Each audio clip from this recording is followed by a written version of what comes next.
All right. Yeah, not bad, not bad. Christmas is over and done with. New Year's and all that. Fresh start, as they say. Well, let's do it. Well, Happy New Year to you. How about That's that? it. Same to you. Oh, Same to you. You have a good one, did you? Oh, what? New Year, you mean? Yeah. Any good? Well, it's only just started. Not much has happened yet. No, New Year's Eve. You get any... Oh, don't do anything on New Year's Eve. Ooh. Well, what do you do? Oh, nothing. I don't do anything at all, mate. Just mind my own business. Nothing. Turn the telly on, watch the fireworks. And it... What's the bit of Jules Holland? I like a bit of Jules Holland. Oh, Powers. Yeah, Milk, isn't it? Did you watch it? Jules Holland? Yeah, it's good, man. Sets the year off straight, doesn't it? If you say so, yeah. Well, look, I'm just going to say before I start the review and the podcast. Oh, yeah. Hold on, what we're reviewing? The GamesMaster, is it? episode 2. Yeah. Okay, yeah, let's do before it. I get into it. I've seen it. I'm all clued up. Good. I'm just going to send my sincerest condolences to the friends and family on the loss of my metal and games brethren, Brian Roberts. I'm glad we got to experience Neurosis together when you came down for that concert. That was amazing. Crash, I hope you're doing all right, mate. You're a brilliant bloke. Stood by him all the way. It's not the sort of thing I can chat about much. So, you know, I'm going to leave it there. And there he is. Crash on the left, me in the middle.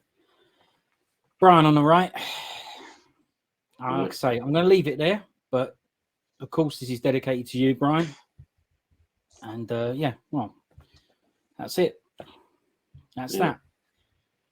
So, anyway, let's get on to, well, yeah, sorry for the bad start, but what can we do, you know?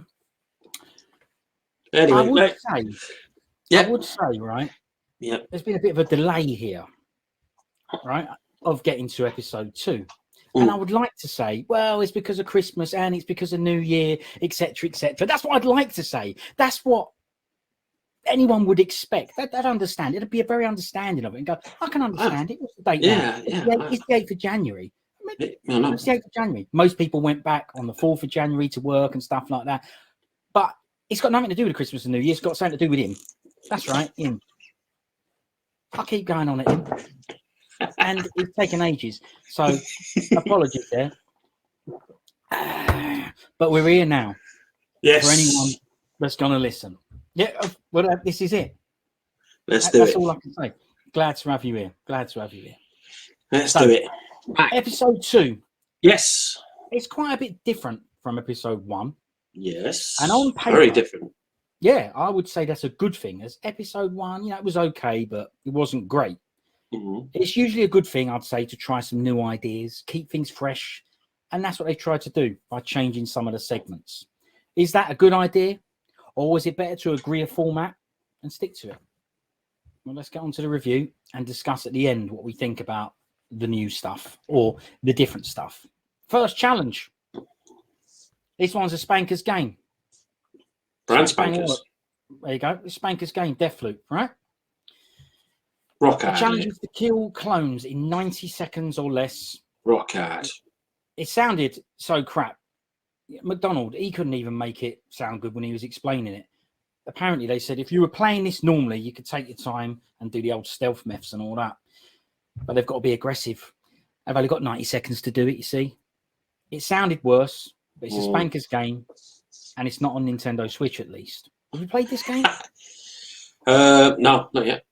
No, I mean... It's on my list. I do actually want to play it, but when I saw that chick playing it in here, I don't think I want to. Seemed a bit too rocky hard, if you ask me. It seemed a bit balls out business. No? I'd just say... Well, anyway, right. Anyway, look, we'll get on to each bit. Here we go. Right? There we go. Streamer. Exactly. For the challenger, they managed to find yet another girl, apparently, that played games. K-Pow XD. She don't just play games. She's a full-time streamer and a full-time sausage. Full-time. You know what I mean? Full-time streamer. Name, Silly name as well as a silly sausage. Yep. Also stuck on his costume and a silly job. Look, it's fair enough, right? These days you can make money playing games online. That's great. That's good for you. But let's have a normal person on here for a change. Here we go again with the industry gamers. Where is the normal general public that play games instead of these trying to be funny, loving themselves, wanting to be on TV? Hey, look at me, prancing around idiots. I just don't think it's a good idea. I mean, maybe have some of the challenges with them. But why has every challenge got to be this? They're already on YouTube, Twitch or whatever, acting like knobheads. So wouldn't it be nice to just have someone on here that just isn't trying to be famous and he just likes playing games? Something a bit more down to earth rather than trying to be all cute and funny. Look at the first dude on the first episode. He was a bit out there. Dean Shangu Shanganais. So they've gone again, haven't they? They've not learned from that show. They've gone, let's try and get someone else a bit out of the box. Like you say, I totally agree. Why couldn't you get someone like, hey mate, you play games? Yeah, right, yeah, have a go at this. Why does it have to be someone who's, just like... It's their job fakes. To be on air, basically, yeah. Yeah. I know what you mean. A normal person at home, it gives them a chance to be on telly and, I don't know, gives them a bit of shine. But these people, they're always on Twitch and YouTube and prancing about. Why give them the shine? Why? I don't understand it. They're playing games all the time and making money off it all the time anyway, right? What about just a kid in his bedroom? How about that? I don't know. I don't get it. I don't know either. I don't know what the idea is. I have no problem with it on some of the challenges, but mix it up. A bit of general public would be nice. That's what I think anyway. Bit of Joe Blogs. That's it. That's the fella. Right. Well, look, on to the actual challenge then. Like I said, this is a Spanker's 2021 game. It looked crap. Worse than PS3 graphs and jerky animation. As expected, another professional streamer, content creator that plays games for a living, fails the challenge and goes into the abyss to join all the other girls down there from the previous episode. That's it. Got done. Again. Another one. I thought she played games every day and all that. The flip. Yeah. Anyway, she got found out. Spuds. She got found out, brother. Found out. Yeah, that's it. Yeah, got exposed, didn't it? Yeah. Look, she got mashed up spuds, and it's just as well as that Spanker's 2021 game, Deathloop, look absolutely Schuster's out. All the fake acting and prancing around, stupid name, stuck on ears, got her nowhere. Good riddance to bad rubbish, as my mum would say. Yeah, I'm with you on that one, brother. Well, I mean, she still makes a living playing games, right? So I'm only jealous. That's the real truth of it. Well, what games, though? Well, not Deathloop, that's for sure. Look, mate, she got mashed up, absolute spuds on it. Yeah. It just, she didn't avoid any of the cameras or nothing. She just ran around like a lunatic trying to do it all speeds, didn't it, and all that crap. But it is a bit worrying, though. PS5 game, it did look very PS4, PS3, like you say. Yeah. It did look a bit used. It not did. Not very good detail, is there? No, You know what I mean? no, it was real smooth and plain, and I don't know, it just didn't look any good. Mm. No good. Anyway, right, so that's that one. That's challenge one out of the way. Challenge one out of the way, yeah. Challenge one done. Do you want me to add more to it? I've got nothing else to add. What do you want me to say about it? I've said enough, haven't I? K-Pow off. That's what I've got to say about it. K-Pow. Yeah, that's it. So she's out of there. Yeah. So now the next segment, I'm going to call it. Yep. Hang on. Hold on a minute. Let's just get me and you having the chats here, right? What? This next segment is a new one. Wasn't in episode 1. Totally brand new. It's the practicality of female costumes in video games versus men costumes. Oh, yeah. Now listen. This is the issue here. This is another box ticking thing for me. I've got no idea who thought of this stinker of an idea and how it got the go ahead. Imagine pitching this idea in the boardroom and all the other humans around the table saying, yeah, there's a brilliant idea. Let's do that. Yeah, fantastic. Can you imagine? The only aspect I know they would have loved is the box ticking equality jive. They think people care about it. Who cares, right? I'll tell you what. Here's an example. I was playing Call of Duty Vanguard the other day, and it defaulted to me being a female character. defaulted. Oh, okay, right. Default then. No worries. I can change that. Went to change it. I'm a bloke, so I wouldn't mind being a bloke. Let's have a look. I know they're all locked. All the operators are locked. Just one unlocked. It's a woman, and it defaulted to a woman. Look, am I that bothered? You barely see her in the game. I'm not that bothered. However, the reason there's loads of women in the game running around in World War II with pigtails is because they want equality these days. Well, you've defaulted as a woman. There's no equality. The next operator that unlocked was another woman. I had to do some challenges and all sorts of going on to unlock a fella. That's not good equality to me, is it? You know what I mean? What's happening? That's bad. That's bad. Don't ram it down my throat. That's bad. There's a problem here, right? They seem to have it in their head that there's no such thing as women in games or diversity in games. But if you think back to a lot of the retro games that we grew up on, there was always a white guy to choose, probably a black guy to choose, and almost every time a woman to choose as well, right? Pretty much.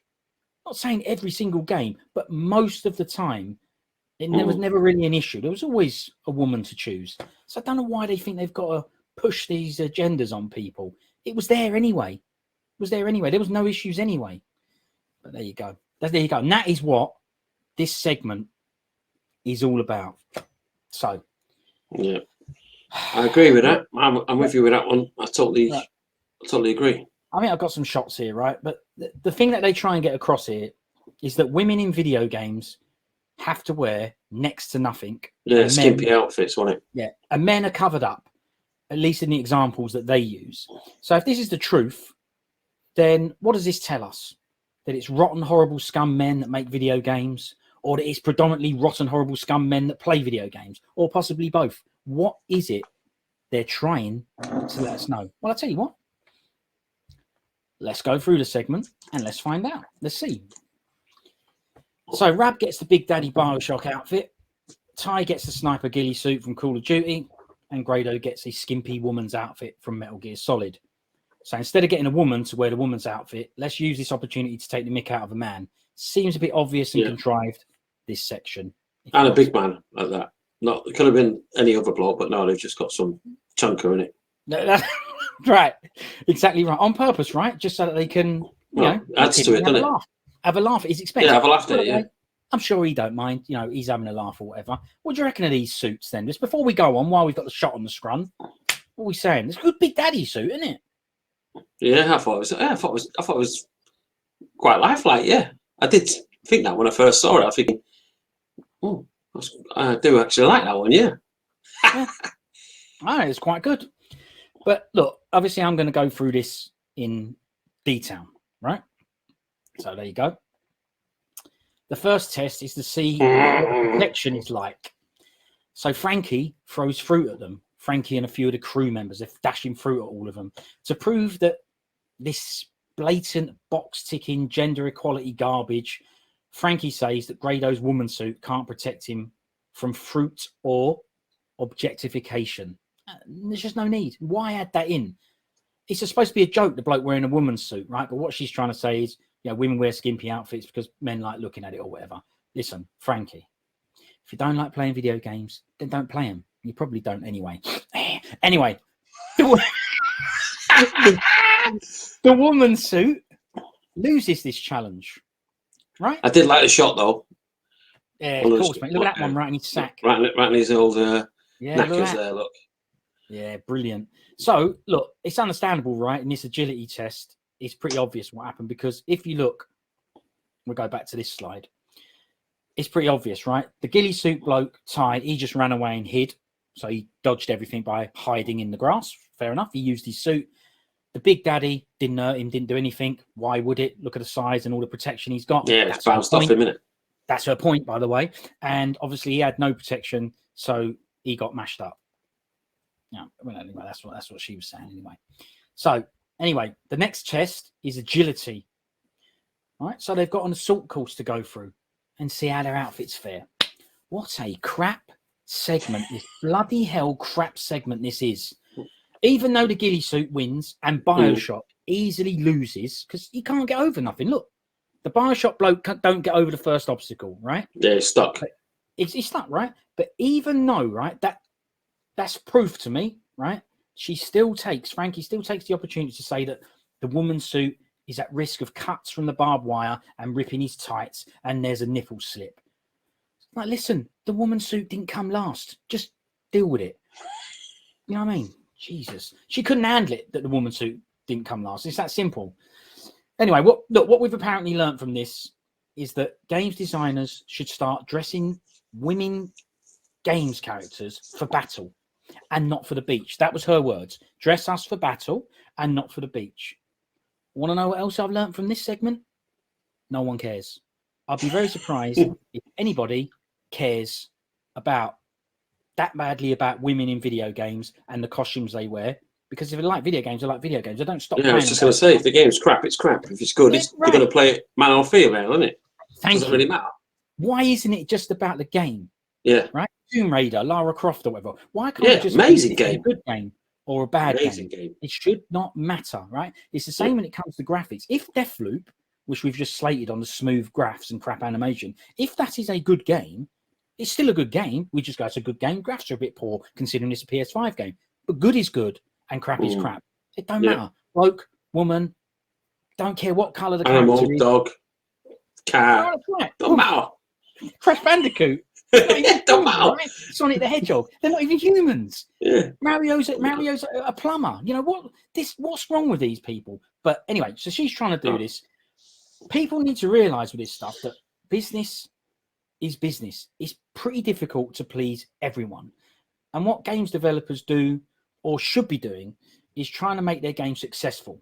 But when you mess with stuff too much, it can ruin the experience. You know, look how messed up. I don't know if you played it much, but look how messed up Battlefield 5 ended up through trying to please what is more than likely a very small proportion of players. They try and please these, few percent and upset all the community that love the game, you know, just by trying to appease a few people.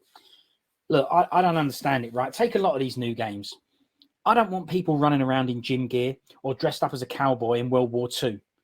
It ruins the authenticity of the game. Ruins it.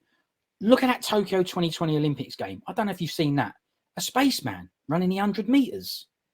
I want to make believe when I'm playing a game like that, so a World War II game, I want to get lost in the experience and be a soldier in World War II. But then there's, you know, a woman running next to me in gym gear. Ruins it, right?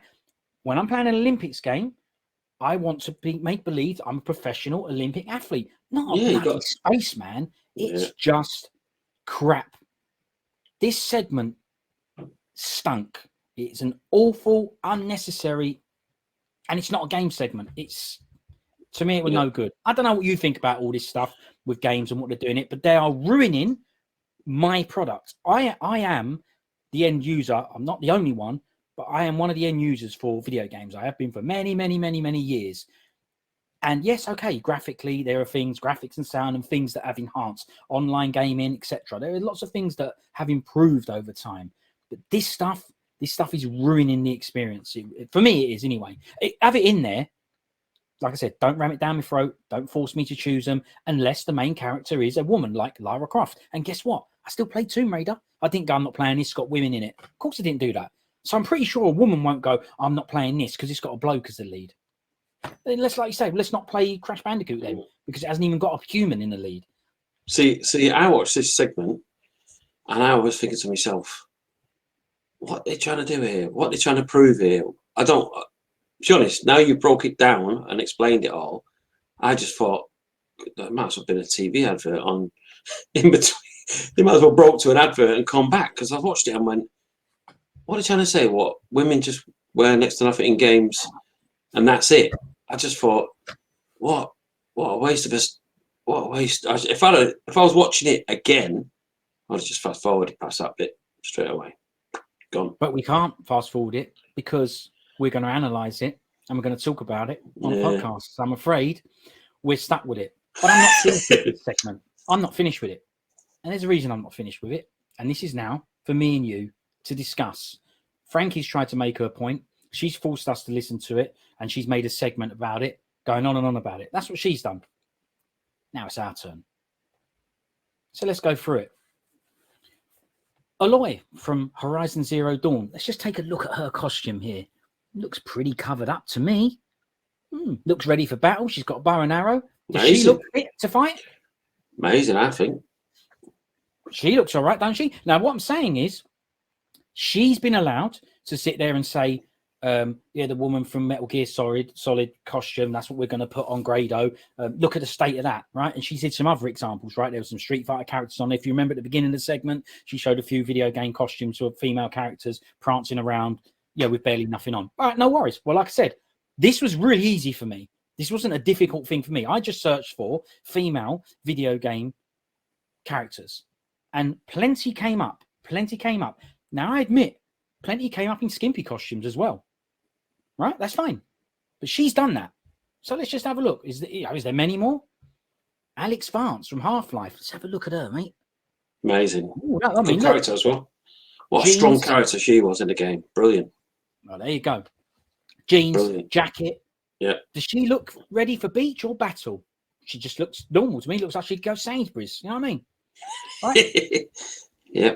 How's that one for you, Frankie? Clothed enough for you? Enough for you? Let's check the next one. Cassie Cage from Mortal Kombat X. Okay, yeah, we can certainly see she's a woman, a female character, which is what you want. You want female characters in games. But she's bearing a gun. She's got a bullet belt on and God knows what, and armor, and is fully clothed and covered and looks ready for action. Covered up enough for you, Frankie? Seems all right to me. We'll continue on. Why not? Chell from Portal. I don't know. I've never played the game. Does she look like she would get scratched by barbed wire or is objectified by men? No. Looks all right to me, right? Ready for battle, trousers, boots. She looks like that Mirror's Edge bird, doesn't she? She does. She's on here. Oh. Let's go for some fighting games. Oh, the reason it's important to go for fighting games is because... Look how classy she looks, look. Yeah, but they're fighting, right? So if they're fighting and, I admit, of course I didn't put up Mai Shiranui, right? Because she's got all her gear hanging out. Of course I didn't. But she's got the joggers out. Frankie's examples. All I'm doing is I'm countering Frankie's examples with Chizuru here from King of Fighters. She is fully clothed. No skin bearing apart from a little bit of ankle, some hands and her face. Is that all right? Are we all right with that? What is going on here? Next one. Chloe Fraser from Uncharted. She's barely dressed up, no difference to the fella in it, right? Exactly, same gear, isn't it? Doing the same job as him, right? Running around Tomb Raider style. What's the issue here then? She didn't bring up this though, right? Dress Grado in this. Is she ready for beach or is she ready for battle? Looks ready for battle to me. Oh, yeah. Let's do some more. Claire Redfield, Resident Evil. Hang on a minute. Let's look. I could be wrong. Looks fully clothed to me. What about you? What do you think? Well, I'll tell you what. She was on par with the old Chris, wasn't she? Back in the day. You didn't know whether to pick Chris or pick her. There was no difference. Both characters was basically identical. Do you know what I mean? You had a choice. Yeah. Man or woman. Yeah. Right? And you wouldn't have cared if it was only Claire Redfield. You would have still I don't think the game played different, did it? It didn't play different as in I know the story changed, but I mean it wasn't like it was harder with Chris or it was harder with Claire, was it?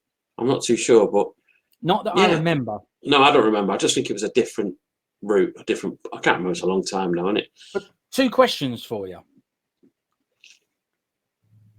Would you have, if it was just her and you could only choose Claire Redfield, would you have turned the game off or would you have still played it? Nah, I smashed it up. Right. One of the best games I've played.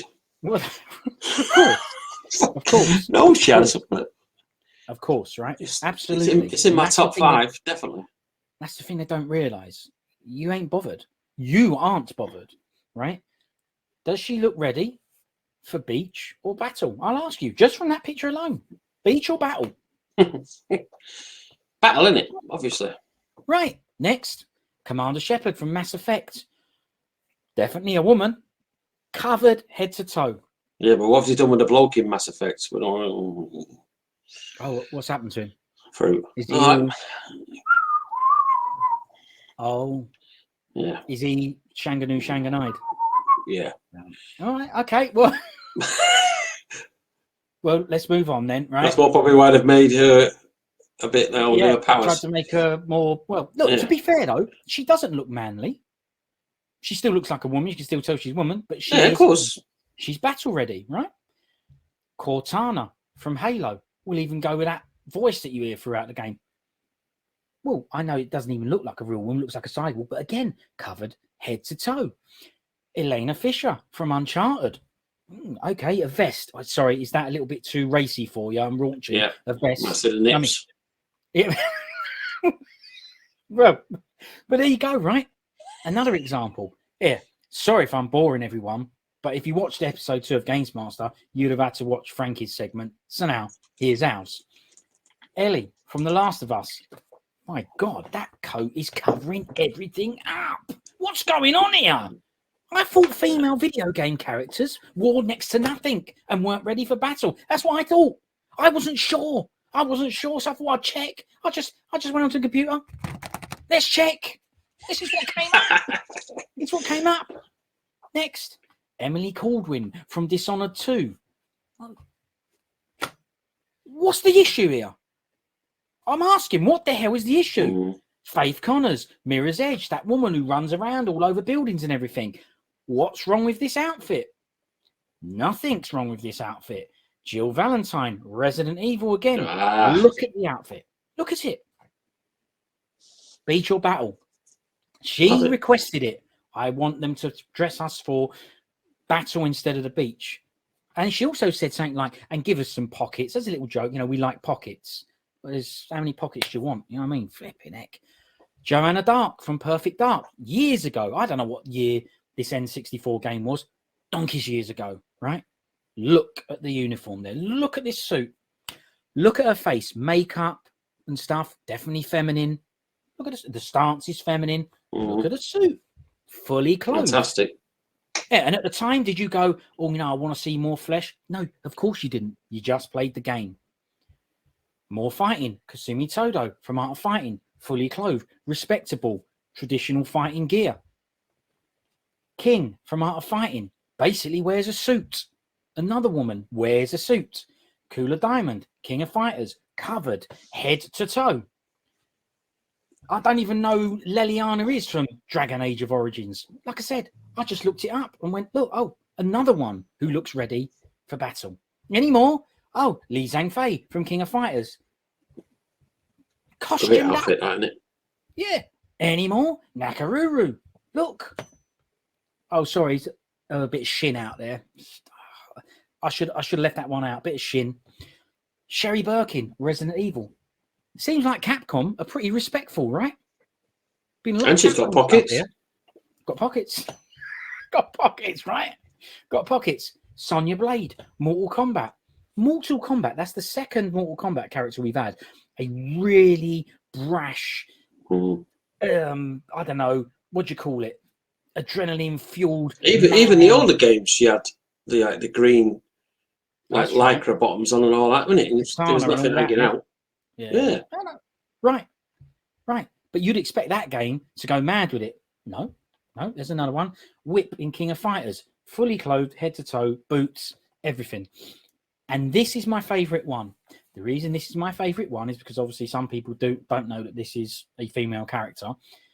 But there's a woman under that suit. And later on, Rabbit reviews the OLED Switch, and it's got the new Metroid game playing on it. I'm like, how ironic. Just earlier on in this show, you were talking about that female characters, video games, costumes are bearing all and they're not practical. Look at this. Look at that. That's ace, isn't it? Ace. Look. Have I made my point? Have I? I don't know. You tell me. Have I made my point? What are we saying here? 100%. It's a mixture. Yeah. It's like anything. There is a mixture in these things. I haven't done the data. Maybe there's a bucket load more skimpy clad women in video games than there is like the ones I've just shown you. Maybe there is. But come on, have a bit of balance. You just created that segment to, I don't know, cause issues. If anything, it causes people to get the ump. Not, it don't make things better. Don't make things better. Anyway, maybe, yeah, she's probably watching this anyway, right? Learning from it and going, yeah, you know, and going, I should have said that. I should have talked about that. What's she saying? Nipple slip, a adhesive or something she was going on about, or some, I don't know, some crap. I was just like, oh, so she's found like 3 of the most obvious ones, and then gone, let's do a segment on these 3 obvious ones, and not do the history on the actual women in games. Even Urban Chaos back in the day, PS1. I tell you what, she had the full gear on. She wasn't showing no ass and all, and that was like round about the Tomb Raider era. So you thought, oh, hang on a minute, we can get her joggers out, we can get her looking skimping. No, they did her proper, and she was like Afro-Caribbean. So they actually went like double whammy, didn't they? Because they could have gone, you know what I mean, this is a bit too far for us. Do you know what I mean? That don't matter though. It don't buy into what she wants to put across. You know, it don't matter. It's a weird thing, and honestly, you've hit the nail on the head. The segment would have been way better to discuss women in video games. Yeah, exactly. Skimpy clothes or not. Why couldn't they have said women in video games? Yeah, had she done that, she would have seen things like what you're saying, and maybe not have. I agree. Have been a bit more balanced. Yeah, if she'd have looked into it further, she could have gone.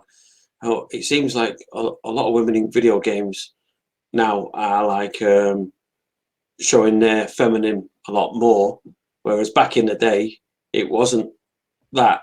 And just like talk about the comparisons of like 90s and 80s video games as opposed to now, where they seem to think it's all right, where newer games they seem to show as much flesh as they can. Talk about something like that, not one where they're just talking about, you know, women are hard done by. Women are hard done by. Yeah, exactly. Yeah. It's crazy. I don't understand why people even say it. You know, I know they might go, "Oh, there's only a few or whatever," but just take Lara Croft Tomb Raider as a prime example. Bucket loads of games, right? Very, very popular character. Very, very popular games. They've spawned movies and everything. What's the issue here? There have been successful, popular female video game leads. But like I say, in the older retro games that we played growing up and still play now, most of the time there was always a woman to choose. You know, they just...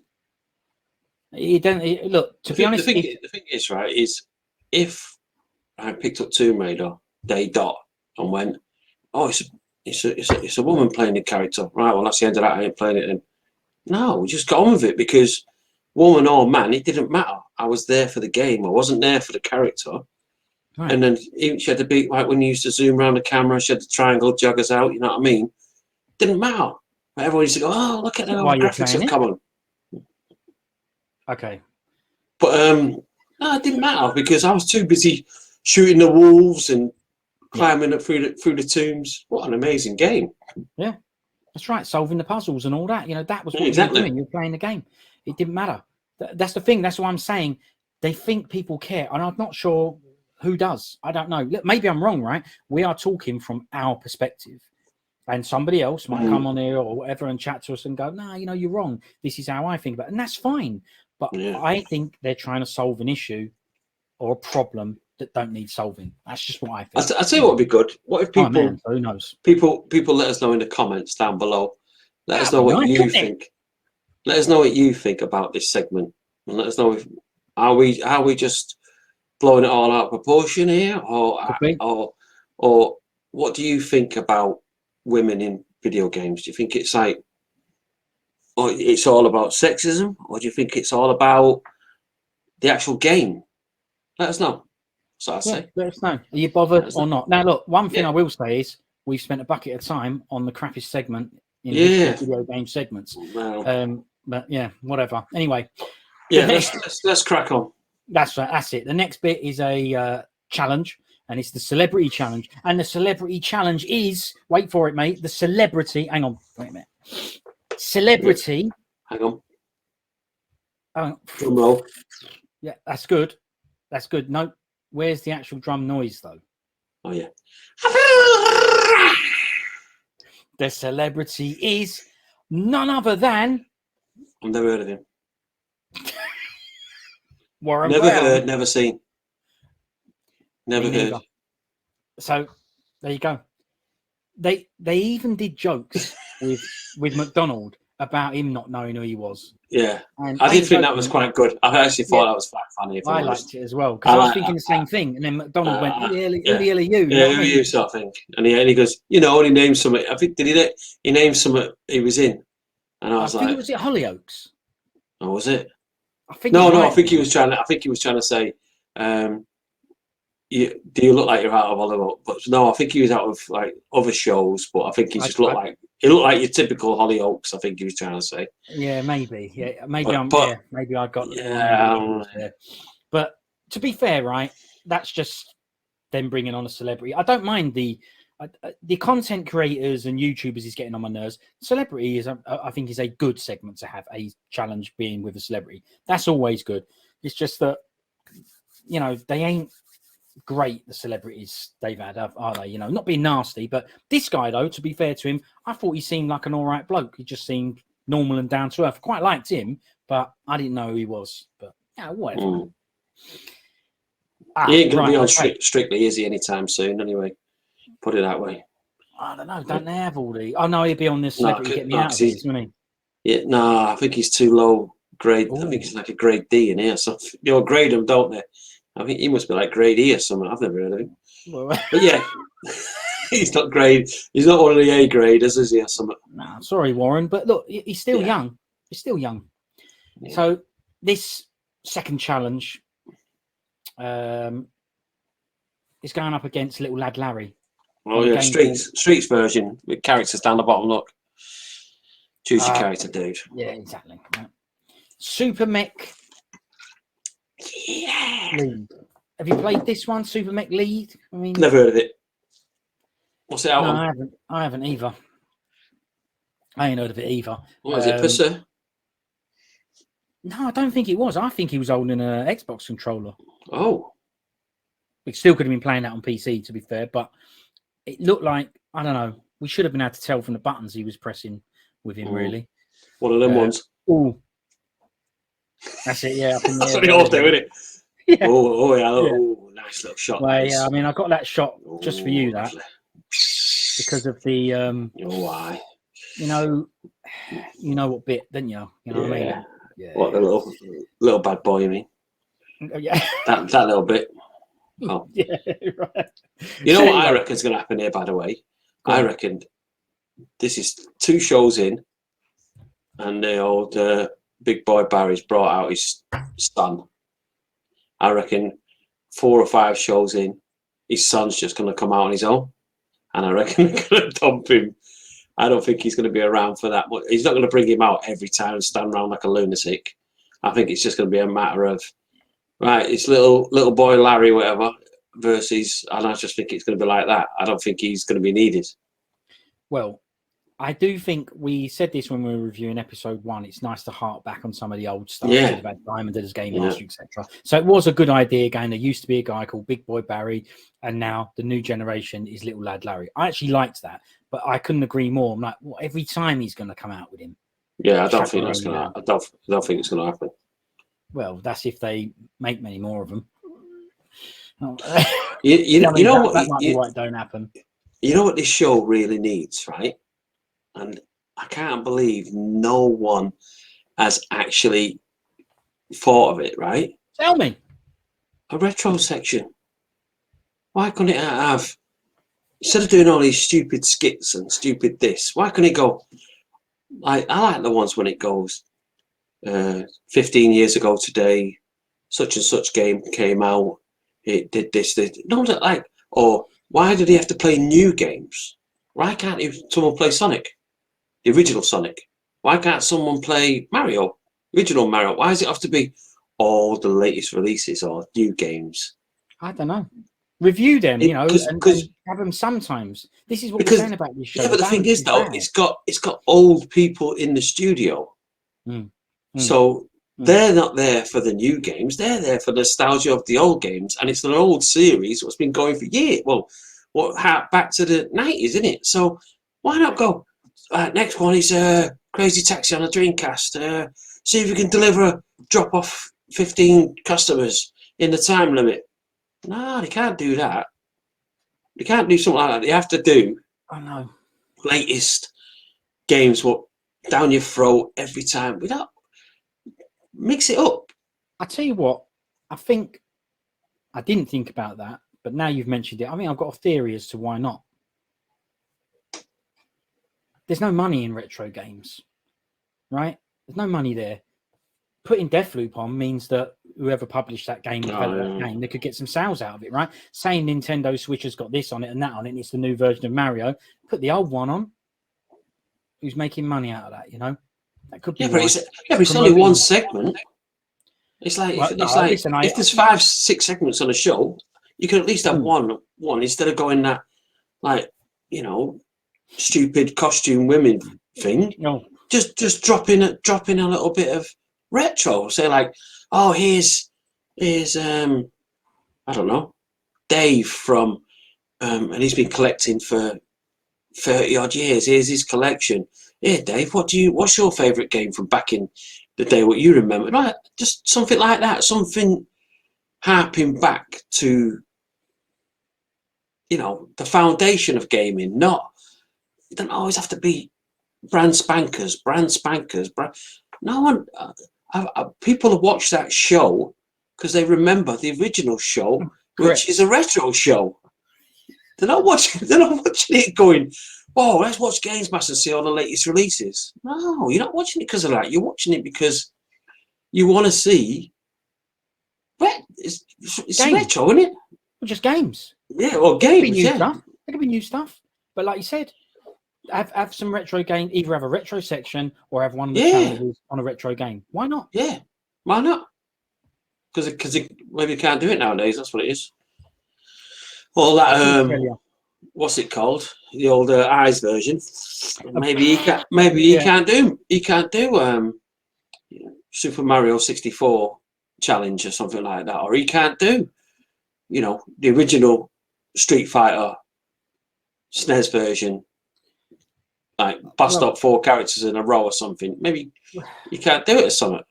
So instead, something he's comfortable with, isn't it? Out though.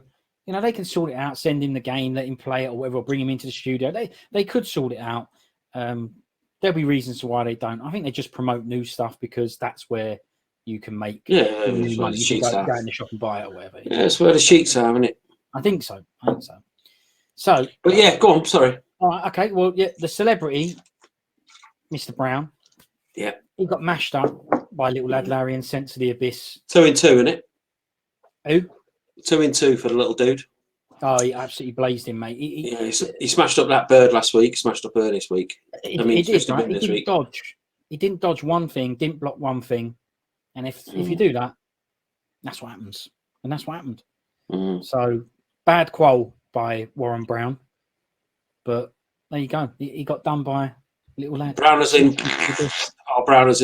he got done to the old dirt version, skids version. Ooh. Well, hang on. Yeah. You mean he's been hanging around the old Dean Shangers? Yeah, that's why he was brown, wasn't it? Yeah. Right. Okay.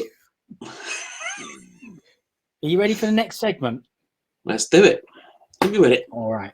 Is it a good one? Okay. So, can you remember? The women video games costume was, I mean, to be honest, that was bad. This is bad. It's not as bad, but it's still bad. This is the GamesMaster video game. So, apparently, E4 said they want an official GamesMaster video game to be made. I mean, already that don't sound real, does it? They want a GamesMaster video game to be made. Anyway, they went out and asked kids what should be in it. Right? This is terrible. This was so painful. Oh, right. So, let's have a look. I know. Rab said this is for E4. For some reason, they keep trying to promote that E4 is this, I don't know, cool brand, cool channel. But it's got to include 3 things. Let's have a look. It's got to appeal to the youth. There's no youth in the crowd.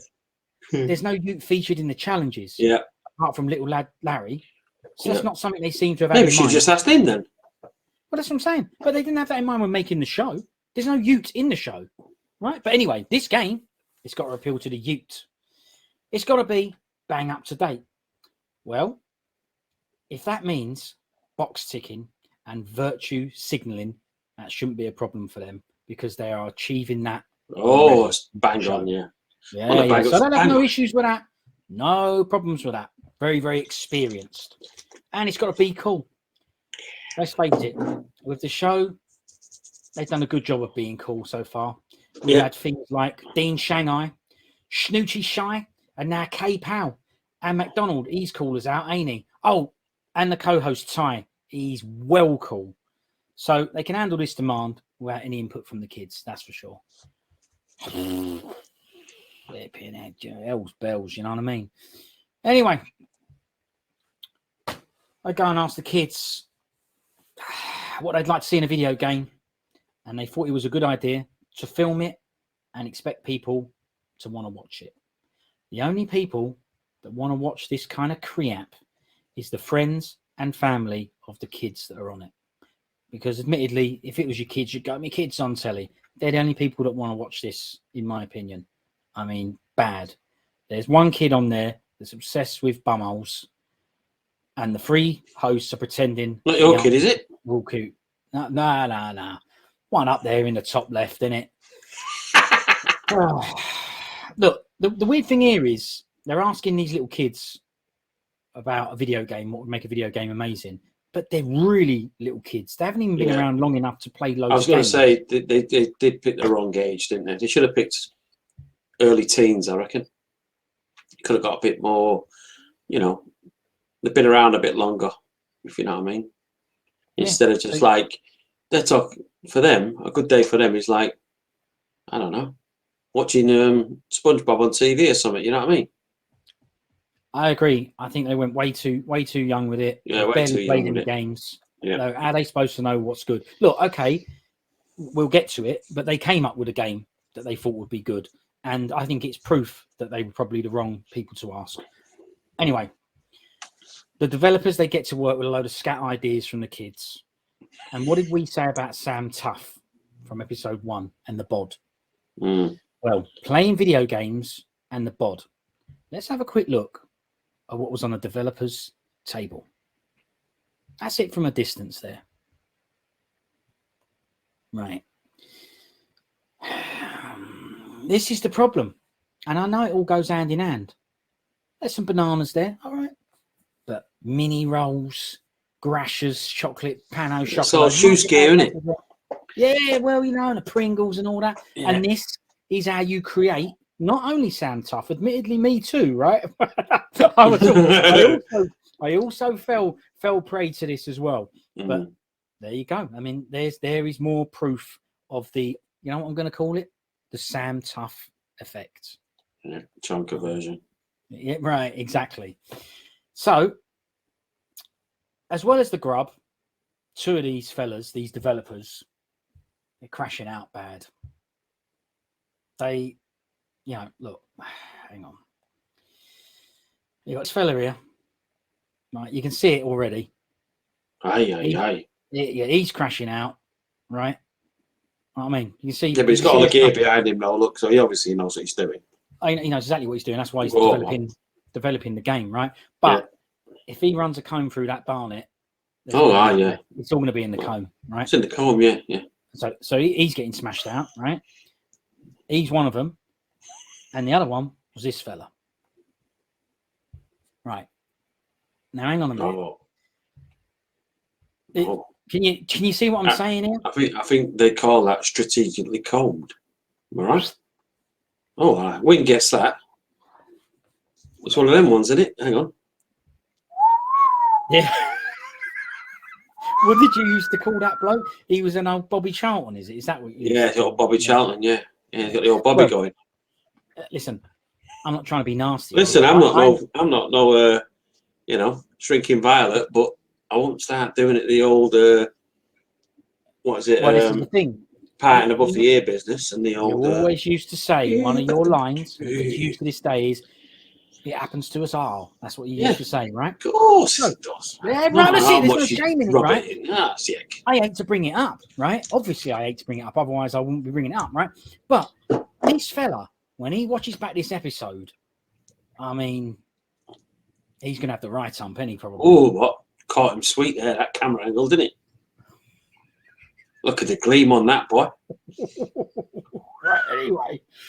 Look, so that was the two developers. And you know, what can I say about it? But to be honest with you, that bumhole kid, he's in trouble and all.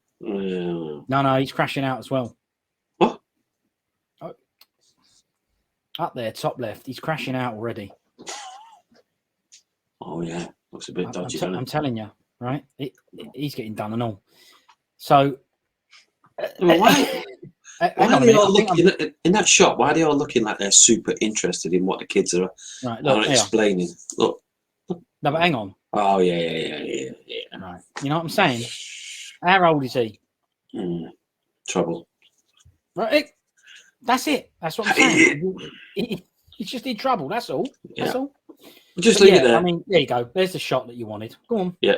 Look at them all bottom left, all intrigued in what he's saying. She's mothered up because she's up the duff, isn't she? So she's all like, "Oh yeah, oh," and he's a bit like, "Oh yeah. What do you think this will work?" In the middle. Yeah. And then we get onto that, don't we? Well, that's what I'm saying. That's why it was quite bad. But you know, it's just a poor thing to watch. These kids, they make a game called Bouncing Bum Bums. So we know one of the kids will love it, and all the kids give it a go. I mean, as you can see, you know, they're all giving it a go. I mean, what did you think of the game? I mean, shoosed. Rab said it was shoosed and all, didn't he? Absolute shoosed. No doubt, though, it would be released on what do you call one of the app stores and blower and all that. Get it on your blower. It's the one from GamesMaster, but I want to play it and all that. So maybe they'll make some money out of it, but right. Well, bad. Rab Bouncing bum bums. Bouncing bum bums. Bad. Yeah. He said it was crap, but then this kid called Oscar, he gave it 9 bouncing bum bums out of 10. Yeesh. Oh, all I'm doing is running through the show. You know, we watched this. Yeesh. That's all I'm doing is running through the show. But look, I'll never get that time back. Well, that probably answers my question, which is, what did you think of this segment? Shoosed. Next. Oh. All right then. Okay. Another filler. No thriller. No worries. Well, then we're on to the See, I don't want to come across like, I'm just a GamesMaster hater, because people out there must be looking at this video and going, all they've done them two is just rip into women and rip into this and rip into that. I never ripped into any of the older GamesMaster shows because they had content what was good content. This is just, to me, it's just like you say, ticking boxes and just, why? Why would you do a segment with little kids asking them what they want to play? Well, and then making a shoot game with crashes. Yeah. Why? I don't know. I don't. Maybe I'm just too old. I don't know. But I just don't. I just don't see the sense. Surely that time could have been used on something more, like, you know. I thought the idea was to draw people in and go, all right, here we go. Whoa, GamesMaster. Wow, look at that. Wow. It's the end of the show. Oh God, that was such a good show because every part of it was just better and better, and I really enjoyed it. Not one where you go, oh God, that was bad. That was a bit cringe. Oh no, that was a bit cringe. Just, I don't understand. No wonder it's on E4 and not Channel 4. No, because that's like a lesser channel. Yeah. The E4, because Channel 4 is more mainstream, isn't it? Because everyone has Channel 4. So correct. If it was, it makes you think. If it was, wow, this show is amazing. The ratings are amazing. Everything that's showing is pulling let's get it on Channel 4, 7 o'clock or whatever, 6 o'clock at night for the kids. Prime time, yeah. But they've just gone, let's stick it on E4. They must know it's shoosed, innit? I don't know. They must know that. Or they're testing the waters here. I don't know. First off, it's ain't about a couple of old blokes ripping out of it. Because if it was, well, the first thing I'll say about what you've said there is that no one's watching this vid. So don't worry about that. That's the first thing, right? We ain't got no viewers anyway. Right? So no one's watching it. Yeah, fair enough, yeah. Right. I forgot about that. But we're not old blokes ripping, having a dig at a show, right? If this was good, we are the target audience. We're gamers. We have been since the dawn of Ingers. That's what we're games blokes. So we're the target audience. It's called GamesMaster. We've watched the old one. This is the new one. Now, if we're not the target audience, then fine. But it looks like, looking from the crowd, etc., we're the target audience. They say this is the return, the reboot of GamesMaster, nostalgic, blah, blah, blah. That's us. Then we are the target audience. If this was good, then we'd be saying it's good. If there are good parts of it, we say there's good parts of it. What we're doing here is just being honest. This is just our honest opinion. And that's it. And at the moment, they're just coming up with some pretty poor ideas and bad ideas for segments, So far, this episode is way worse than the first one. Yeah. Anyway, there is a part which I did like, but I think we're going to get to it in a minute. So well, I'm sure we will. Let's crack on. Third challenge, right? There you go. Bang. Just so people know what we're talking about. Oh. It's on a game called Speedrunners. I'm already cringing because the game was just bad, man. It was I thought I was games. But I've not played hardly any of these games. So I obviously ain't games. GamesMaster McDonald, he proudly states that this game was created by only 5 people. I'm surprised it was that many. Yeah, but did he not say as well it only took like two minutes to do? I said, yeah, because he said it was probably sitting on the throne. Oh. That's why. He created it while he was just like, Yeah. I just couldn't believe this is like they was using Xbox controllers, weren't they? They were. So I'm thinking, this is on Xbox, and I'm thinking, I could have done this on like a mobile phone or something. It was so bad. I was just thinking, if I'm open to quite a few games. I've got quite a good selection of games. But if someone said to me, yeah, right, here's this game. Free. Play it as long as you want. Let me know what you think. And just give it whatever. Just get on with it. I'd play it for like 2 seconds, I reckon. I'd just be like, mate, you can't release that. That's crap. That's absolute tosh. But Bum Bums was on the cards, you know what I mean? I know. So, these are the quality we're talking about here. It's just weird that I wouldn't give that a second look. You know what I mean? And yet someone has given it a second look, and it's featured on this show. It's on telly. It's on telly. Yeah. Come on, there's better games out there. Why are you playing fucking shite? You know what I mean? Well, look. To be fair, neither of us have played it. We might play it and say it's fun. I will put. I don't think I'll be playing it. All right. Okay. But yeah, I know what you mean. Yeah. But we ain't giving it a go. We might play it and go, you know what? It looked crap, but it was actually a good, fun game to play. We are not into graphics over the game or the gameplay. We are not into. No, I still play Spectrum and Amstrad games. Right. So come on. Because it doesn't. It's nothing about graphics. Nope. At all. But it's all about physics and is the game fun? What, trying to run away from your mate while you're chasing after him and he's chasing? It's just like I think there was a game ages ago called Exit. It was quite a similar game. Oh yeah, I do remember. Same sort of graphs. And it's the same kind of thing. I was just like, well, it's been done, and even that wasn't done very good. No, but so look. They need to try and pick games because it's challenges and it was a head-to-head challenge. They needed to try and pick a game. Well, let's just go straight in then. All right. Street Fighter. Let's get a Street Fighter game on here. All right, that one don't work. All right, let's get if it's challenges, it's got to be arcade, like we said last week, where it's 1 against 1, you against you. Not, you know what I mean? It's like, that kind of game, not a game where no one's heard of, or it's not for the sake of it. I reckon they must have got chucked a chunk of money to actually show that. This is what I was going to say to you. Do you think there's something in it? Yeah, there's something in it. It's got to be. Where the makers of the game go, feature my game, like sponsors. Yeah, of course, yeah. Something like that. Do you remember back in the day when we used to work together and they used to say, we've got a game coming out. It's not a very good game.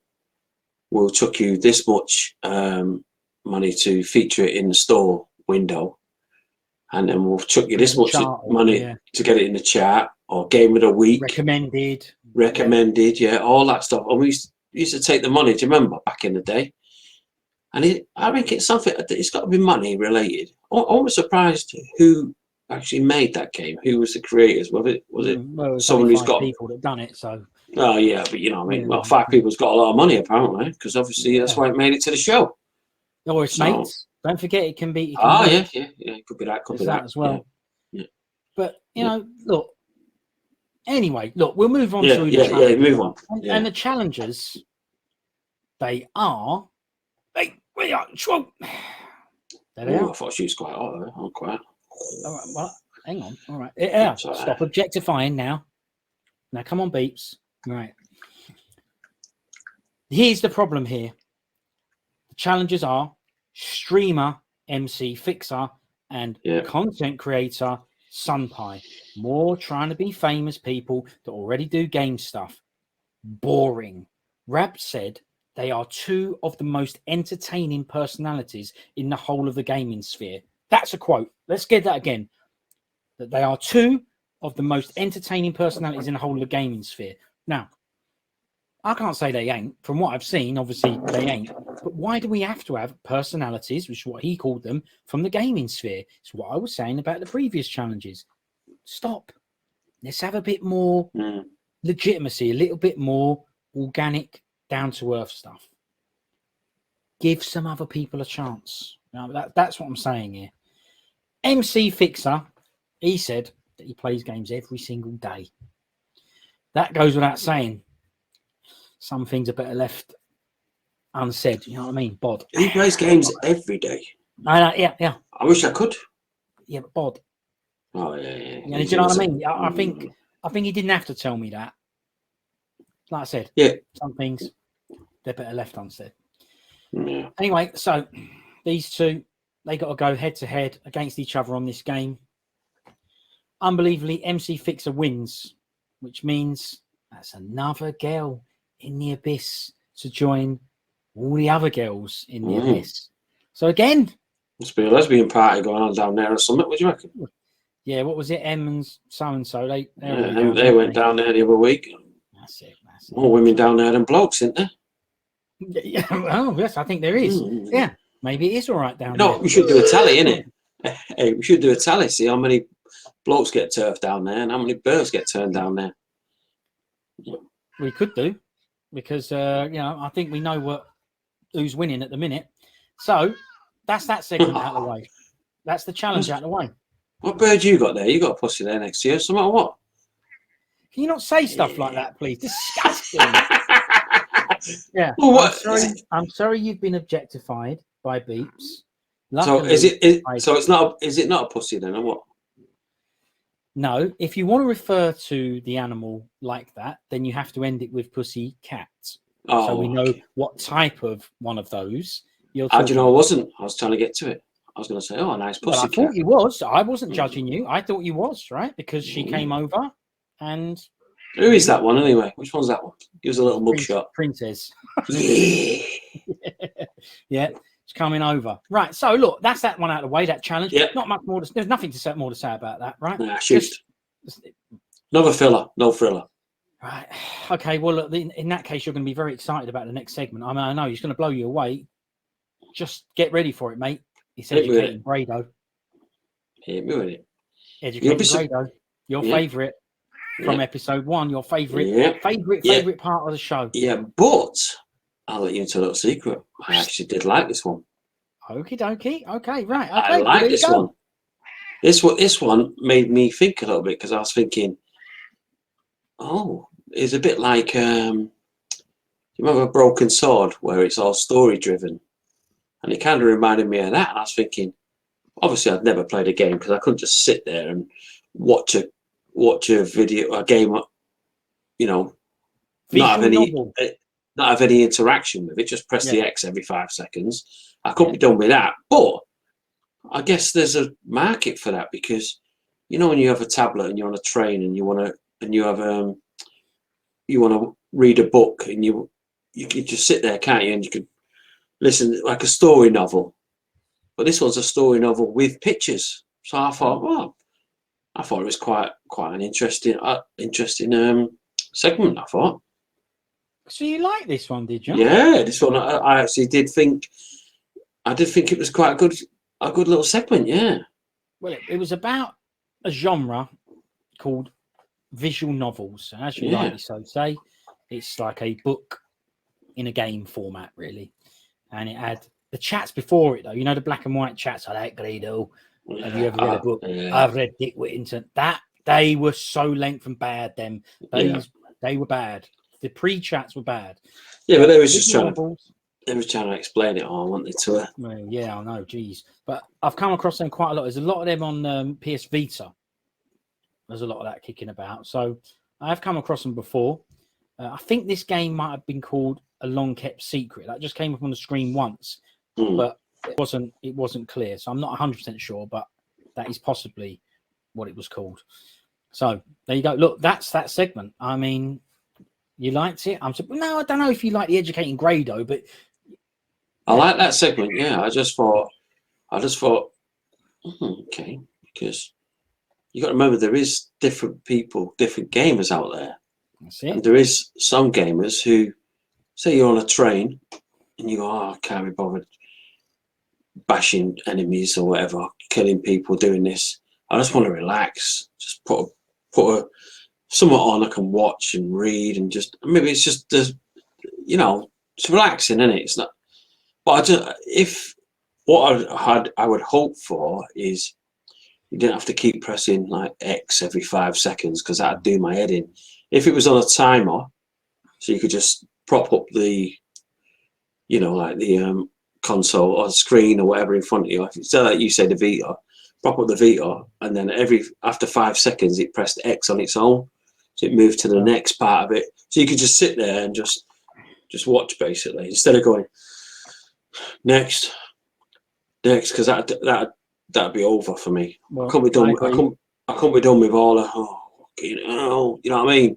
I agree, and this is where educating Grado is a bit scat because the truth is, some of the games do have that. They have the auto.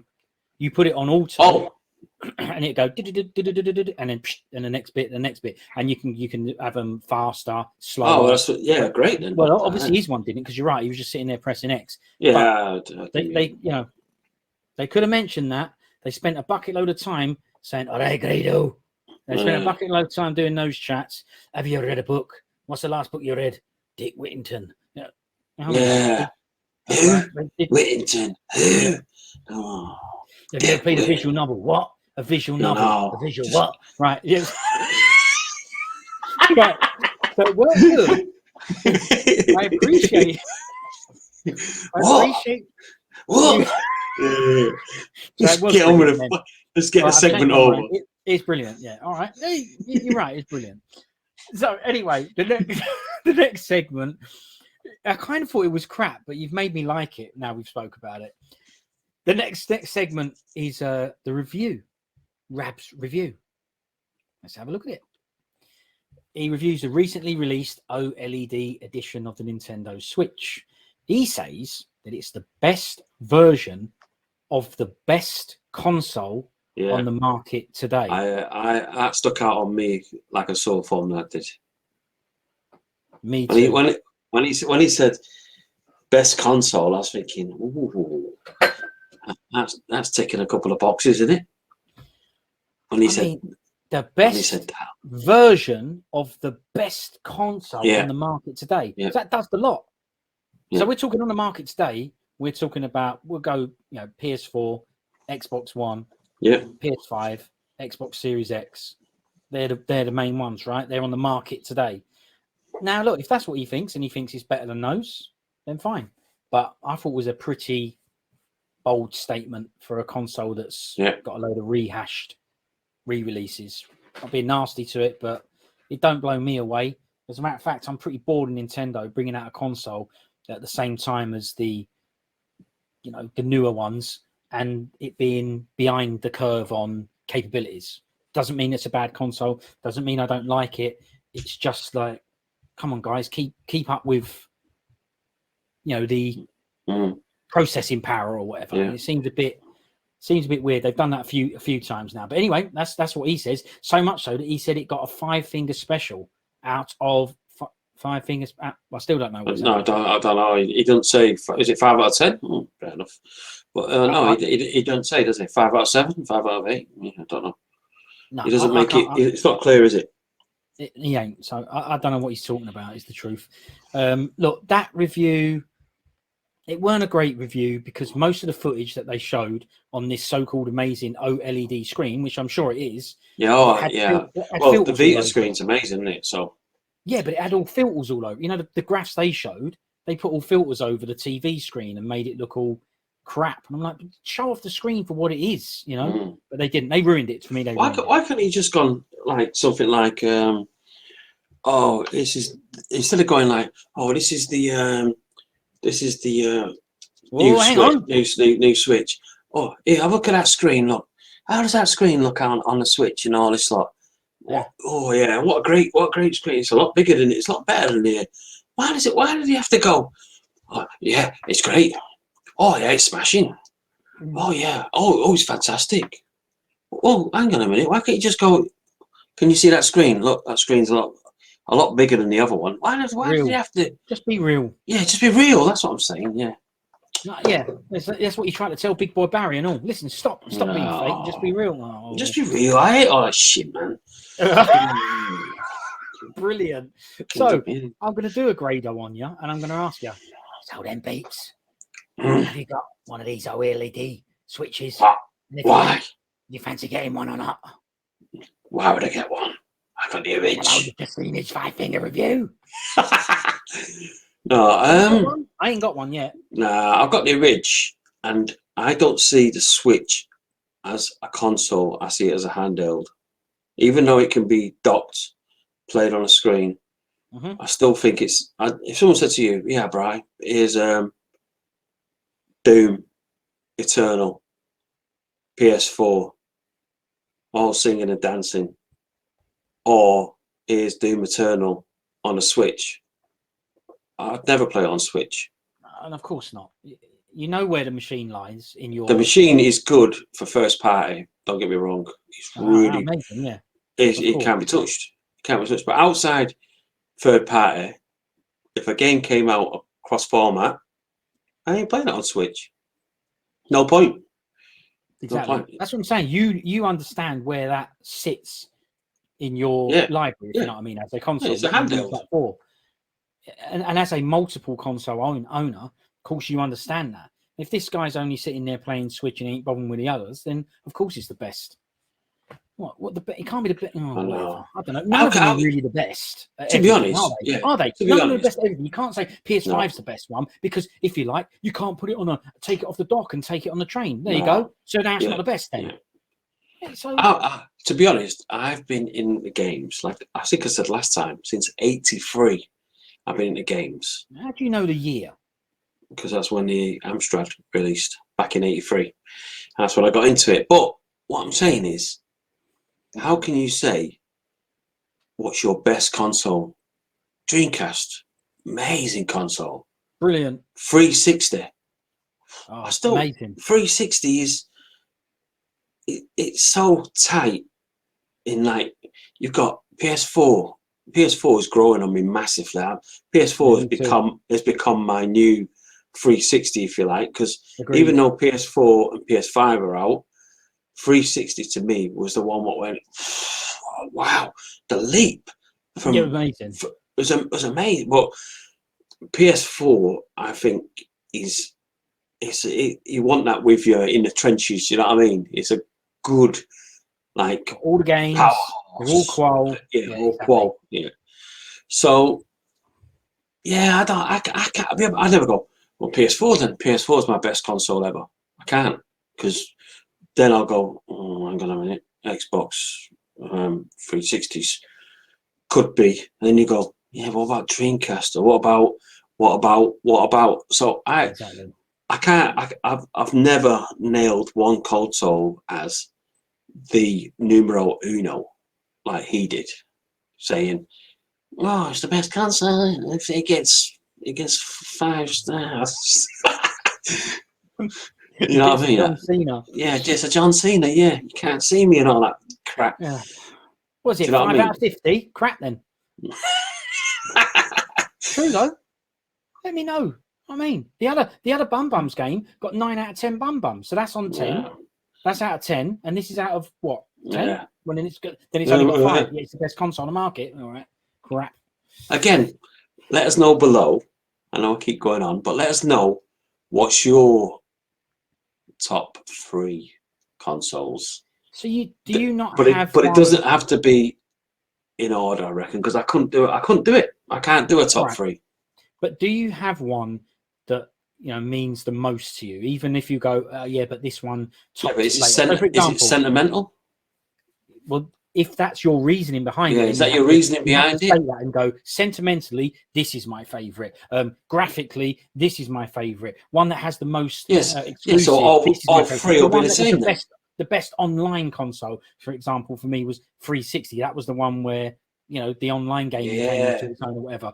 And I did not. Gears of War and that. And when it first came out, Gears of War, we all played like, what was it, 8 against 8 and all, whatever it was, and then the achievements come up, and it was like, what you should gamer score and all that. That just like, wow, this is unbelievable. I can't believe I can just press it, right. I can press a button. Yellen, Depot, Jammers, Crash, we're all on there doing it. Yeah, I can press a button and I'm in the same room as 6 of my mates without any hassle. The avatars, making you look like yourself on the screen and all that. Man, it's amazing. Fantastic. Yeah. But so do you have one then? I know you just said you didn't, but do you have one that's close I can't to your do heart, it. Can't do it. No, can't do it. Yeah, well, if I was gonna nail it down to one thing, what I go back to often and play a lot of. Oh, it's difficult. I would say, believe it or not, Spectrum. Well, there you go. And there'll be reasons for that. And someone might go, "You're joking, right?" It's not. But I never owned a Spectrum. Yeah. Back in the day, I owned an Amstrad. Right. But my friend owned a Spectrum. Are you jealous? No, we used to do fights about it because he used to go, "Oh, my game's better than your game," and I was like, "No, it's not." And then now I'm older and I look back and I can go, "Oh, I understand where he was coming from." And he's kind of, who is it, Chappie? Who's the bloke? No, and Anthony Morris is called Moz. Right. Back in the day. Yeah. And there you go. it's funny because we met on a banister. I won't bore you with the ins and outs, but we met on a banister talking about Ghosts and Goblins on the Spectrum, and I had the Amstrad, and I was like, "Yeah, it's amazing." He walks around, he throws this dagger out, and it's amazing. He goes, "Yeah, but he doesn't only throw the dagger out; he throws crosses out, he throws fire out." And I went, "Oh, well, on the Amstrad, he doesn't. Does it? Yeah, don't he just throws out a dagger because that's all you got." Yeah. So the crap. Yeah, but my version looked 50 times better than his. But his version had all the extras, more content. Yeah. So it was so good. It was like, "Oh, come round my house and play it." And we went round his house and played it. And I was like, "Oh, okay." I'd have fought for that Amstrad tooth and nail. You know what I mean? Yeah, exactly. Well, look, maybe we should do this on a different podcast. Not I can't help maybe. It, right? Yeah. The truth is, someone did the same to me when I was playing Commodore Amiga at school, and this other kid was playing Master System. And at the time, I was like, "Well," he was saying Amiga crap, and I'm like, "What are you talking about? It's way better than Master System. It's 16-bit. It's this. It's that. The games are speeds," because I had a Commodore 64 before that, so I'd go, you bang the games in, and 2-3 minutes later or whatever, however long it was, you're playing a game. And he went, "Well, Master System games are instant. The cartridge, they're instant. You put them in, they load. There is no loading." And at the time, I just went, "What's he talking about?" Because all I knew was loading, right? I don't care. It's still better, right? But the point is, like you say, you fight for that one that you own. Whereas now, being older, I'd go, "Oh, Master System's brilliant as well." Now I don't care. Now I've got another question for you on this. What's the best console, this, that, and the other? Do you consider the arcade, an arcade machine, a console as such? Because forget about that was the grail. That was the grail, man. and that's the best, right? That's the best of the best. Forget about conversions on consoles. I'm talking about the arcades, the cabinets. I'll always remember. I went down to a friend of mine, Lee Critchley is called. Yeah, I'll shout him out because and it was funny because he didn't really not to bad mouth him, but he didn't really have much. But he had a Mega Drive, and I was like, he had much then. I know, and it was a Jack version, and he had Ghosts and Goblins, Ghouls and Ghosts, Ghosts and Goblins playing on that, and he had Strider. And he ran them two games back when I was playing Amstrad. See what I mean? And I was like, oh my God, that's like, they're arcade perfect. Well, you don't imagine a kid. Yeah, they're arcade perfect because at the end of the day, we want to play arcade at home, innit? That was all we wanted. Instead of going to the arcade and pumping in the sheets, we wanted to come home and play the arcade in your home. And to me, I can't see no difference. And obviously, now you look at it now. Yeah, but of course. But yeah. That brings me, well, why do you think my favourite console is my favourite console then? Neo Geo. Because it's a true arcade at home, right? That's one to one, I went down the fair, down the park, where they had the built-up fair, and they had arcade machines in there. And they had Street Fighter 2, and over the other side, they had Fatal Fury 1. One of them I couldn't get my hands on. The other one, if you could afford it, you could take it home. Exactly the same. Then I went to one of the computer shows, and it wasn't SNK, it was another company on their behalf who do the coin ops for them. They had like Super Spy running and stuff like that. And, I just couldn't believe my eyes. I said, what, you can buy this? Yeah, he said, there's the cartridge, there's the console. And from that point onwards, I did everything I could, whether it be saving up or looking for the right deal, to own that machine. Because to me, and it isn't just to me, the facts are the facts. Whatever I played in that arcade was duplicated at home. Yeah, no question. You had the real deal, didn't you? You had what you're getting like for like. You're not getting a conversion. So that's it. Well, that's what I'm saying. Listen, Strider was one of my favorite games in the arcade, and of course, when I got the Mega Drive version, I went, "This is amazing. This is close. This is good." Could you tell the difference then? Yeah. In Strider Axe as opposed to Strider. Of course, Mega Drive. the speed and the graphs and everything. I couldn't. I'll be honest, I couldn't. I could because I played it a lot in the arcade. A lot. So when I came to play it, I went, this is amazing. It weren't like, back in the days when you tried to play Street Fighter on Commodore Amiga. That's an Outrun on Commodore Amiga. They're the worst conversions. I think Salamander maybe on Commodore 64. There's some bad ones out there where you go, thanks, but this, forget it. You can't manage it. And that's why I'm done by Neo, because it was just I had people telling me, I've just bought a game called Fatal Fury on the SNES. And I'd be, well, I've got Fatal Fury. You're playing Fatal Fury on the SNES. I'm playing Fatal Fury. That's the difference. And for me, that's why I have a close affinity to that machine, because it gave me everything I wanted. It was the only machine capable to give me what I dreamt of. The dream came true. That's why I'm done by that console to this day, so there you go. Anyway, we're supposed to be talking about GamesMaster. Oh, yeah. But look, we was talking reels, and now we're talking back rubbish. Come on, get that crap on. We're talking reels. That's exactly what you said. But look, we're going to do other podcasts that are like what we've just done, having a chat. It's going to happen anyway, right? For now, let's get back to the games crap. Yeah, let's get back to it. Hang on, I need to get a pit stop first. Can I get a pit stop, or I want to get another beer? Oh yeah, go on and do it. Go get one, no problem. Hang on, my milkers. Look, hang on. I'll move on to waters. All right, speak to you in a minute.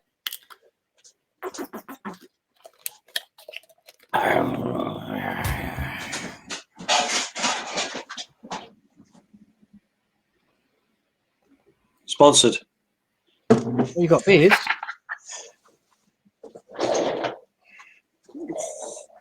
Hey. Here we go. While he's away, we'll have a quick look at the game. Sponsored. Oh, see, look at this, look. Lovely, isn't it? Who's playing this? You? Yeah. Let's see if you get this corner. Next corner stop. Oh, all right. This corner's tough. Watch yourself. Let's go. On the bank. Yeah, yeah. Oh, we've done a good one there. Yeah, I'm telling you. Let's go. Watch this. There's another hard corners on here. One's a bit tricky. What, you're going down left here? Oh, to the old novice course. What is the first? Oh. Ah. What's the left there, isn't it? Oh. What was it? Little shorts? No, it's Okay, the final course. lap. Hang in there. You're doing like the regular course. If you do like the harder version, it opens up left Well, there. this is the first go. Yeah, first. Anyway, look, we're supposed to be chatting about Oh yeah. GamesMaster. Come on, let's go back. Get back to GameMaster because I'm interested. Come on. Even though let's we do it. found better stuff to chat about. Yeah, The exactly. fourth challenge, right? Mm. The fourth challenge, this one is on a game called Cuphead.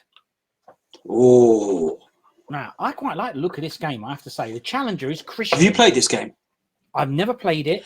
I I have. did know about this game. This was one where I had heard of it, and I did like the look of it, and I was always Bullet intended to at some point hard. get it. Yeah. Bullet hard. Oh, you played it, have you? Yeah, rock hard. Dead in about 5 Mhm, seconds. Oh, you can handle it. Is that what you're saying? Yeah, rocky hard. This one. No. So that's why when I seen him doing Cuphead and it showed the little snippet for it, I thought, oh, hang on a minute, that's my mate with the old what's he called? Oh, Sam Tuff and the Yeah, Sam Tough business. That's what I thought. This when it showed it. Beat Saber. Beat Saber, yeah. Yeah, exactly. He needs to be real skills. Well, look, this guy's called Christian. Now, as far as I'm aware, because he was on the original GamesMaster, I think he's just a normal fella, and he behaved like a normal fella. He didn't prance around and act like a knobhead. He just seemed like a normal, genuine fella. He wasn't a YouTuber, was he? He wasn't That's- any of that crap. That's what I'm saying, right? He was on the original version of GamesMaster, and he won. And McDonald said that Christian, he's beaten him before, and that he remembers him. I remember you. I was like, you weren't the GamesMaster back then, Yeah. so you don't. And why didn't it show? It never told us what game he was playing in the old GamesMaster, did it? Well, So look, it could have given us a bit of background there. They could have tied the old with the new. thank you. They had the perfect opportunity to show some clips of Christian on the old Yeah. series, but nothing. About 10-year-old or Absolutely something. nothing. Missed opportunity, complete missed Yeah. opportunity.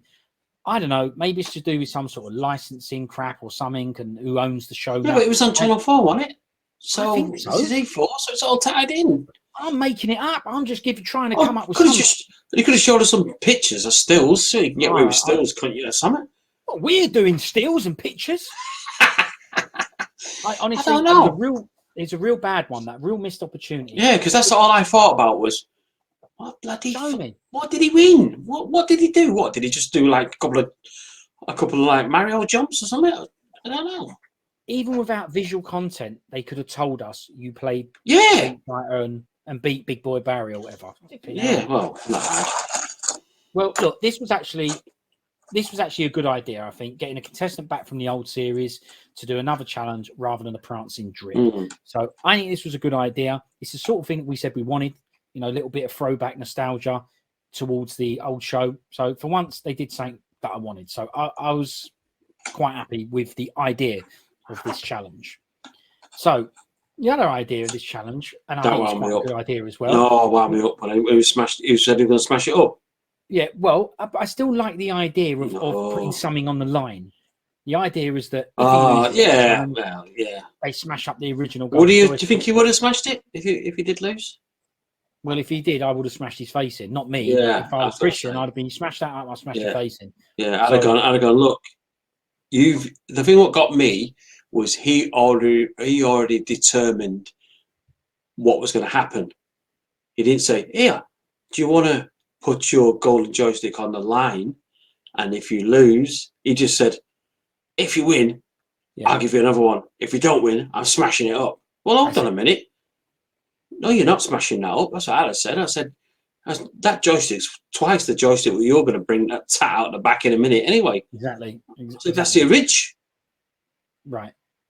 And that's what I wanted to ask you about, because I did like the idea. Put your joystick on the line. If you win, you'll be the first person to get two joysticks. Yeah, but If you ask lose- him to put it on the line. Yeah, I know that. So it was predetermined. It was set up. So, in keeping with that conversation, he won this challenge easy, right?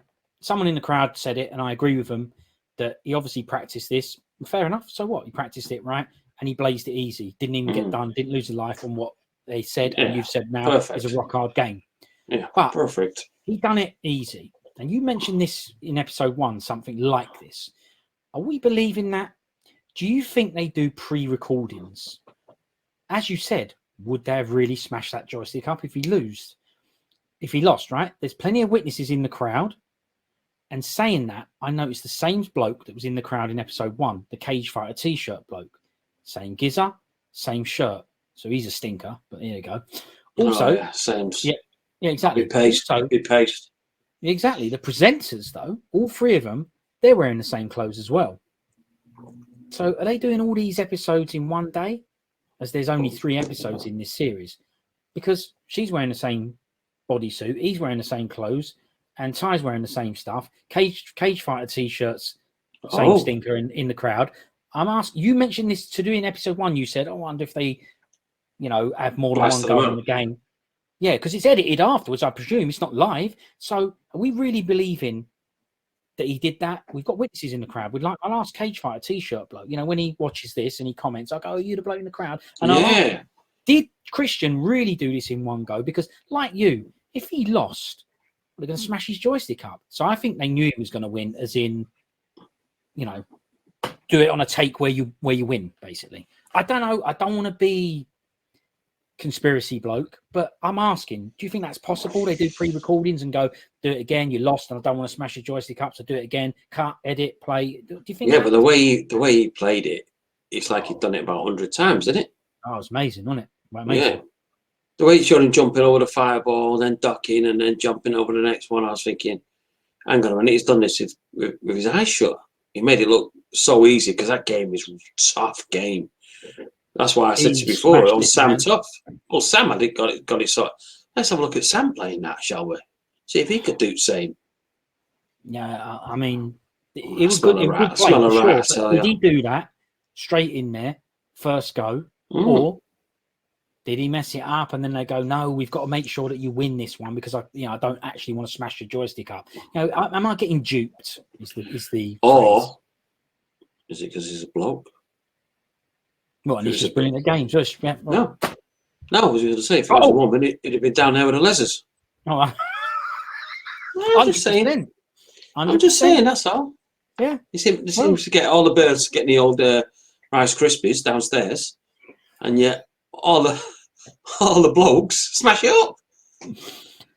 Oh, mate, I tell you. Well, it seems that way, right? This is what we're seeing. Read into that what you will, but we're just going off of what we're seeing. What do you want us to do? We've only gone through the show, what we've seen. Yeah. So I don't know. Maybe they do all the episodes in one day. Everyone wearing the same clothes, same people in the crowd. That seemed kind of weird to me. It's weird, yeah.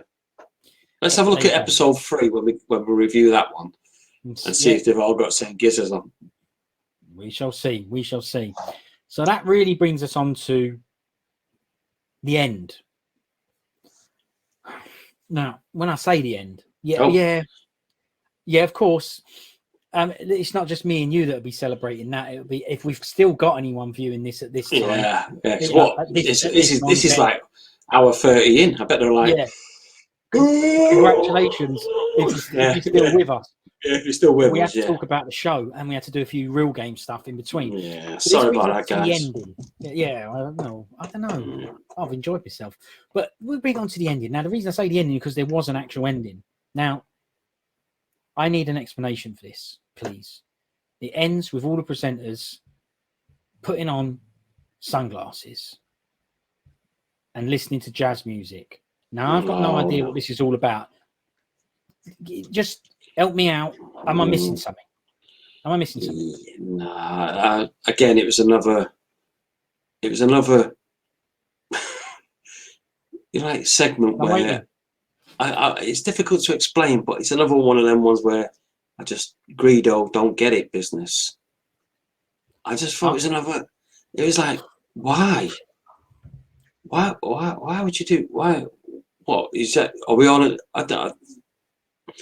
It's above my pay grade. I don't know. I just didn't get that at all. Listen, just end the that is show. a shame. I was expecting you to go, oh, don't you get it? It's a reference to this or whatever. So do me a favour. I'm going to do a beeps here. Smash it down in the comments. Is this a nothing? Is this just, I don't know, or are we supposed to be getting something from this? What Yeah. on earth is this? Maybe I missed something. Do you not see all the crowd giving it all that and all?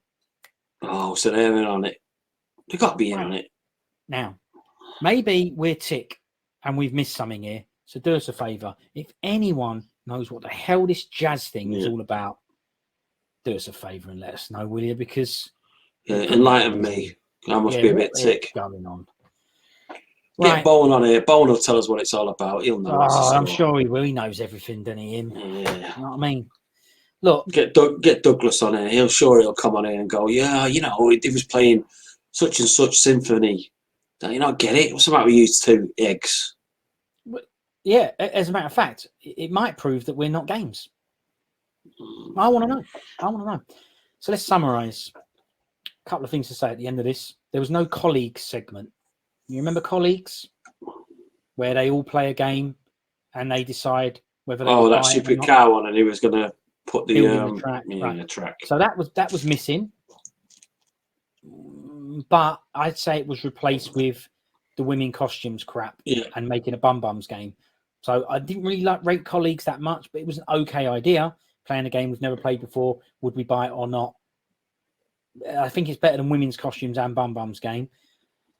So there was also pretty much zero need for Ty in this episode. You know, the other presenter. So you've got Frankie, Rab, and then you've got Ty. It was a bit of a waste of sheets having him there, I think. Honestly, he barely did anything. Well, I won't mind his job. He didn't do anything. Getting the sheets for sitting in the background. Great. I'm telling you. I just go, yeah, put the camera on him. This is not a smash on him. It's a smash on the producers, the show. They've got a guy there, and he's not being utilised. He was in episode 1 quite a lot, right? He took us through the Sam Tough Beat Saber challenge and stuff. He was in it. Microphone in the crowd and all that lot, getting them all involved. Did that once, I think. Once, maybe. He weren't in it. Basically, weren't in it. I ain't calling for him to be in it. I'm just saying he was on it, but he weren't in it. So what I'm going to say is, well, it's true. Yeah. I want your final thoughts on episode 2, and you can do it however you like. You can compare it to episode 1, or just go, I've remembered it now. We've recapped it. We've watched it. We've recapped it. What's your final thoughts on episode 2? Did you enjoy it while you watched it? Whatever. Give me some chat. Let us know. No, you. Oh. No, it's just another rehash of the first. It's just copy paste from the first episode, wasn't it? I don't know. I just thought I didn't watch that. I didn't watch that and go, you know what? I've seen something there. What's like opened my eyes a little bit, or I've seen something there. What's made me want to watch episode 3 because I've not. I watched episode 1, and out of 5 stars, I'll give episode 1 2 stars. Okay, that's episode 1, 2 stars. And then why is it stars now and not the 5 fingers? Oh, two fingers. Why those 2 fingers? Because if I give you them once, you might get the ump. And then as for this show, this one.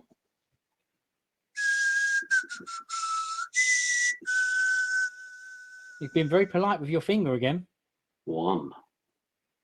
Uno stars. Very, very polite. Isn't it funny, right? How that means either nothing or 2 or peace, and that means something completely different. I think that's kind of weird, right?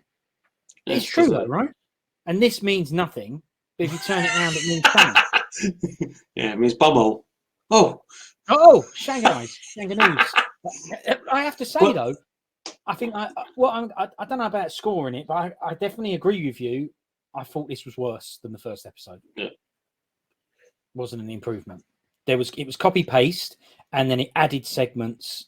Well, not added, replaced other segments and put different segments in its place. Yeah, they tried to make it a bit more.